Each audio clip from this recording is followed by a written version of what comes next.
Thank you for your company. Our first story, the Food and Drugs Authority, FDA, has listed over 44 diseases for which advertisement for treatment, prevention or cure are barred in Ghana. The FDA has directed that no media house or person should advertise a drug, a herbal medicinal product, cosmetic medical advice or household chemical substance to the public as a treatment for a disease, disorder or an abnormal physical state unless the authority has approved it.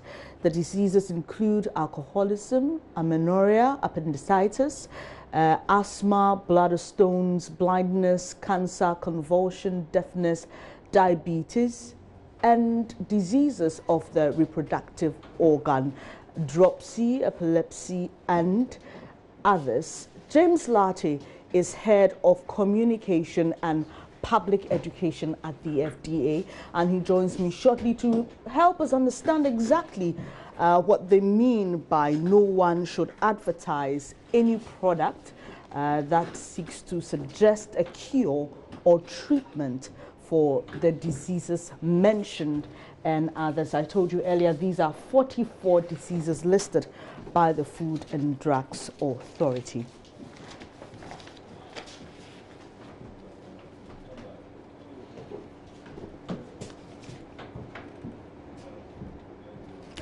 I've been joined by Mr. Lartey. Thanks so much for your company this morning. Now, these 44 diseases, yes, with regards to advertisement of cure, treatment, and why, and prevention, and why you're coming out at this time. Just help us understand.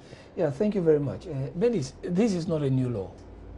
This law has been there for a long time, since PNDC time, under PNDC Law 305B. Under the current Public Health Act, it was reviewed. The old law had around 33, but this one has about 44, you know. And the point is that what the law is saying is that you may have products registered with the FDA that deals with these diseases, but you cannot advertise them. Why? Well, that's what the lawmakers are saying, you know. Yeah, but definitely the lawmakers would have a reason for saying that. What I have been told about this is that, you know, these are what we call manageable diseases. For instance, someone is suffering from, let's say, infertility. You go to a hospital, the doctor looks at you and puts you on a particular medication. Whilst on the medication, the doctor will be monitoring you.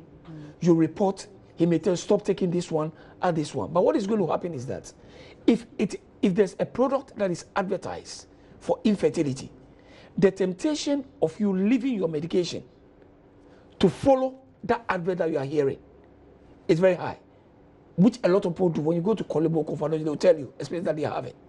And people end up compounding their issues, creating problems. Some even end up being fatal. You understand? So this is one of the reasons I know behind this particular law, just to ensure public health and safety.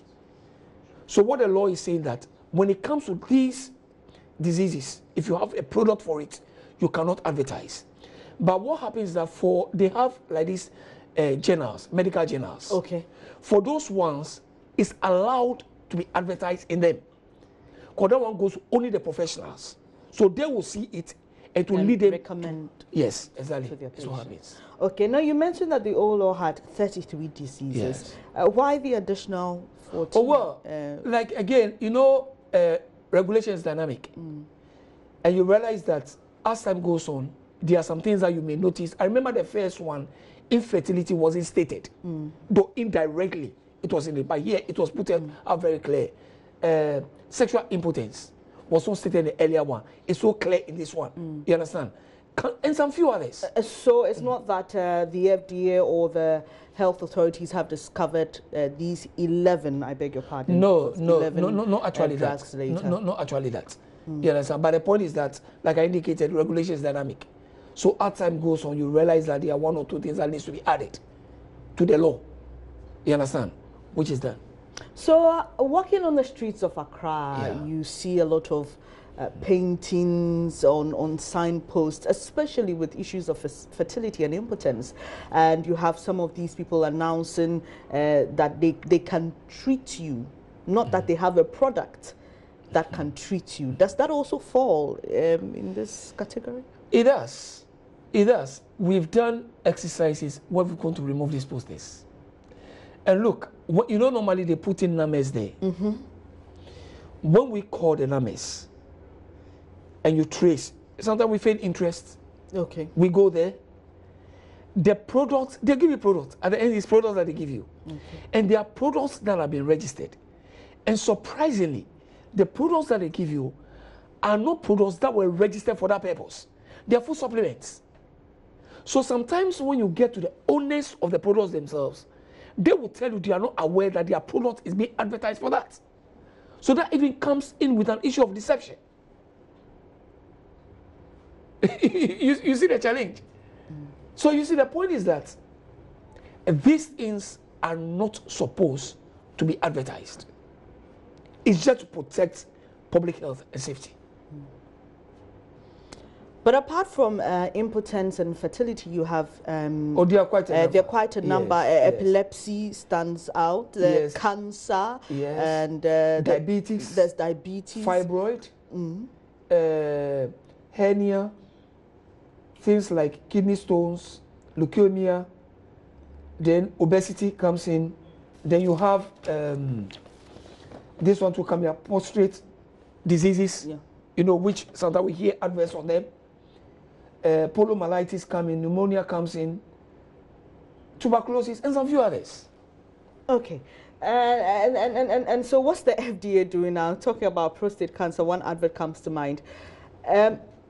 So you have people who would argue that the patient deserves to know what's on the market so that they know which options to go for. And some of these adverts, sometimes you hear testimonials. People come in and talk about the experiences and how they were able to either come out of the condition or manage it.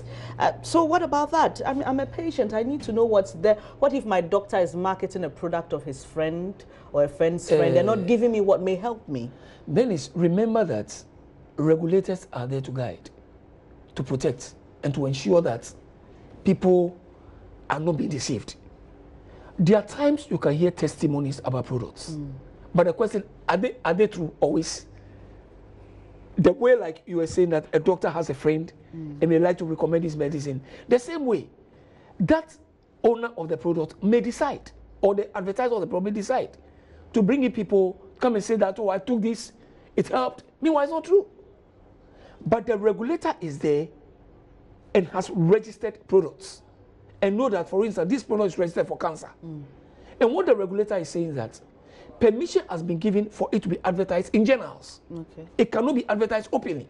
You understand? There are a lot of products that are advertised openly to the general public. But when it comes to these ones, you cannot. Okay. Because people can easily be deceived to go into areas that they shouldn't go. So it's just for their own protection.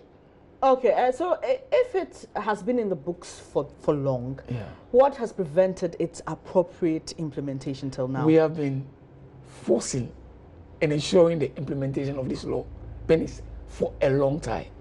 And I'm sorry to say this, it looks like every time I come on your studio, I like to put blame on the media. But to be very honest with you, when it comes to this particular aspect, I personally, I blame the media for it. How do you blame the media for it? Pennies, we've had meetings with the media. We've spoken about this. We've engaged NMC, we've engaged AAG, GIBA. All of them are aware of this. I remember an institution like AAG, they are calling a FDA, prosecute media houses that go against this directive. We've had a lot of consultation on this. You understand? And you invited me before I came here. I can never walk into your station and come and say what I want to say. The same way, nobody can advertise until you have given the person the permission. But Mr. Latte, you're communications director of the FDA, and definitely if you walk in here with the message, nobody will turn you away. Did you try? Oh, please, that's what I say. I'm saying what I'm saying. You are here, and I'll just come. You give me permission. That's what I'm saying. You will give me permission. If I come and tell the Benis, I won't come and say something. You give me permission. And the same way, when they come with an advert, you don't have to allow, once the advert has to be approved by the FDA, or when it falls within this area, you cannot allow that. That's what we are saying.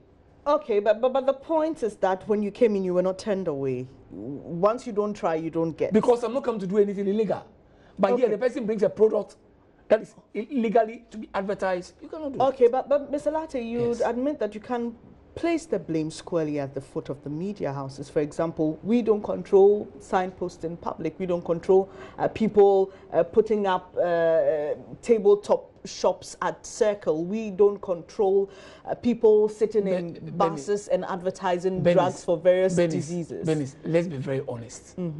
Where do you hear this advert most? Is it not on radio and TV? I'm saying most. Okay. We go out and we deal with these issues you are talking about. But we still see them. We still see them all the time. So how are you dealing with them? Why are we still seeing? We are still enforcing. Benis, we are still enforcing. I know that if the media supports this, they can blow this up to the extent that people that are even mounting billboards will decide to put it down. Okay, Mr. Latte, with example of alcohol consumption, you brought up a certain directive. So you have people saying this advert has been approved by the FDA. Have you considered doing that even for drugs that you can advertise? No, this for all products that we regulate. And this is a new directive that came. You know, we started that in January. Okay. And already we have given some approval. Every advert have a 1-year expiry. We've given approvals before we came in with that. That's why you could hear some without that freeze. And some without freeze. But it's for every product that we regulate. It's a new directive. So we realize that from January next year, I'm sure every advert that we've approved will have the freeze vetted and approved by the FDA. Okay, Mr. Latte, let's come back to the issue of implementing and making sure that advertisers and producers of drugs stick to this law that you're talking about. Clearly, there is a challenge, because if you've been doing these, or you've been doing this over the years, and we're still seeing them, I bet you today, if we go into the streets, we'll see some of them again. What are your challenges? Benis, why aren't you able to deal with the problem? Before I come to the challenges, let me mention this. You indicated earlier, FDA came out with a directive of alcohol beverage advertisements. We give a period of time. You understand? The media stations decided to go by it. And look, we have, I won't say we have 100% compliance, but we have quite an encouraging, level of compliance. About, let me say, about 90% compliance level, which I always recommend the media for. The same way, when it comes to this, what I'm saying is that nobody can force its way into any media station and come and play an advert. So once the media decides that, no, this advert has not been approved by the FDA. Secondly, looking at the list, this is a product that is prohibited to be advertised. I'm not going to do it. Look, we are going to have sanity. So I am appealing that the media should help deal with this issue. As for our side of the regulation, we'll continue to enforce. I mean, very soon, you see what is going to happen. We have intended that where there's a need for prosecution should go on. Because remember, when it comes to flouting this, you have a minimum, if you are taken to court and you are found guilty, you have a minimum fine of 7,500 penalty units, which is 90,000 Ghana cedis, a maximum of 15,000, which is 180,000 Ghana cedis. That's the fine. When it comes to jail sentence, the minimum is 15 years jail sentence and the maximum 25. And it's the court that will decide whether they are holding the media responsible or they are holding the owner of the product. That the court will decide. FDA cannot decide that. Okay. All we'll do is that we'll give a complaint and they will pick it up. Okay, so while we deal with that, hopefully we'll deal with the other aspects, because you'll bear witness that many people use vehicles in this country. Transport is a big thing, I mean, all across the world. And you may have people who would even never tune into a radio station to hear an advert, but they would hear it in a vehicle or see it on a signpost. So that's areas we are dealing with. All right. Thank you very much for your time. James Latte is Communications Director of the FDA. And we've been talking about some 44 diseases that, according to the FDA, you cannot advertise a product seeking to cure, prevent, or treat. And among that, you have epilepsy, cancer, and you know, impotence issues and all that. Oh, thank you very much for your time. We'll keep our eyes on this particular development and see how the FDA clears our streets of such advertisements.